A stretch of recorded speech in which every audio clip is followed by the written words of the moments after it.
So I think it's safe to assume that every single one of you have already seen the Battlefield 1 trailer, and my God, how good is that trailer? I don't think anyone even at EA thought that this trailer was going to be as big as it is. But I guess with the flop of the Call of Duty trailer and some of the leaks that happened a couple hours before the reveal of Battlefield 1, EA was gearing up for a pretty big night.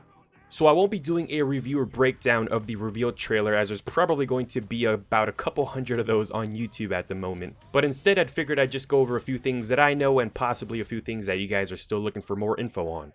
So there's two things that I wanted to clear up right off the bat, and one of those is the thought that Battlefield 1 will be World War 1 with an alternate setting. And what do I mean by that? So a couple hours before the actual reveal trailer for Battlefield 1, there were a couple leaked images that were roaming around the internet, one of which was some promotional posters and another one was an Xbox One dashboard screenshot, both of which showed the Harlem Hellfighter soldier that you guys pretty much have seen prominent on the promotional displays of Battlefield 1. It's the African-American soldier holding the Mauser with his cape brushing, from the wind. And a lot of people started speculating that it would be World War 1 with a little twist, possibly a futuristic setting in as well. But that is not the case. It'll be World War 1 as we all know it, or at least those of you that know the history of World War 1. But yeah, it is going back in time, and it is going to be back in time. It'll have the weapons from World War 1, the vehicles from World War 1, and the setting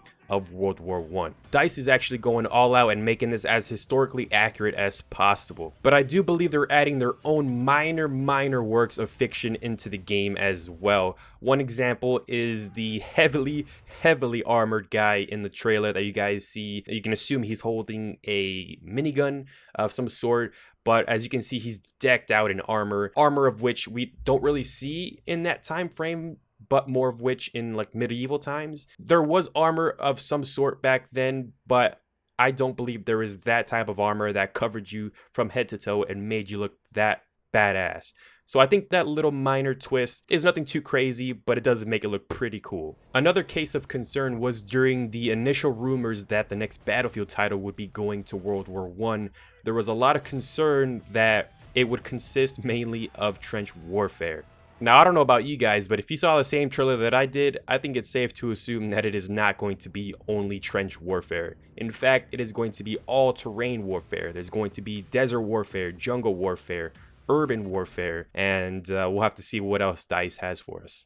So another question that I think you guys are asking is about the beta. Now, it doesn't look like EA has given any confirmed dates for the beta, but I'd be willing to put all my money that the open beta starts right around the EA Play events on June 12th. Now, if you guys remember, EA released one of their betas for Hardline, I believe it was during their press conference during E3, and E3 is right around EA Play. It is actually, I believe, a week before E3. So if EA and DICE are as confident enough to release a playable build at EA Play where thousands of people will be able to get their hands on the game for the first time, I'm positive that a beta is not too far down, if not maybe the week after E3. That's what I'm looking at. Another thing that I wanted to touch on were the other purchasable editions of the game, mainly the collector's edition, because there's actually quite a few people that do not know that EA sort of unofficially announced the collector's edition. Amazon actually pretty much unveiled the collector's edition, showing what comes in the contents, but on the Battlefield website, you can already see what the deluxe edition contains. So the only extra bonuses that the standard edition of Battlefield 1 can come with are the pre-order bonuses, which are the 7-day early access to free map drops and the Hellfighter pack. With the deluxe edition, you get all of that plus early access, which lets you start playing 3 days before release. You get the Red Baron pack, Lawrence of Arabia pack, and 5 battle packs.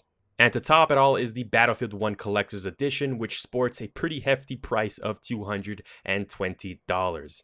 Now, I know a lot of people are going to criticize the price immediately, but I do believe the price is fair just based on one piece of the Collector's Edition, and that is the statue, but we'll get into that in a second.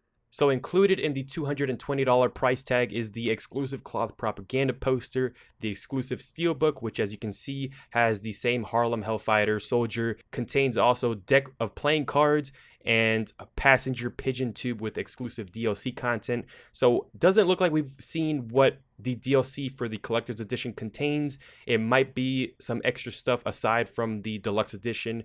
Might get some other minor exclusive DLC bonuses. You also get an exclusive patch and the main piece, which is the collector's edition statue.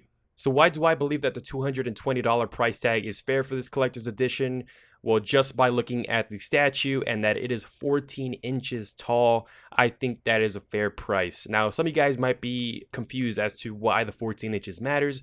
Well, when it comes to statues and collector's editions, the height is what increases the price. Most statues that come in gaming collector's editions are roughly 9 to 10 inches tall, and that is why you guys most of the time get maybe $100 to $150 price tags on those. But this one is 14 inches tall, and trust me, the size matters. That is what she said. But seriously, guys, the size matters. If you look at comic book collector's edition statues, those things are right around the 14 inches, maybe a little higher, 18 inches tall, but those go towards, I don't know, $300+, and that is for the statue alone. You are getting the $60 game plus all these extra collector's edition items. So that is pretty fair if you look at the details and what makes the prices go up. So this is completely fair. It might be a little bit too much for some of you younger guys that, don't have the wallet to spend on such a big collector's edition, but it is honestly fair.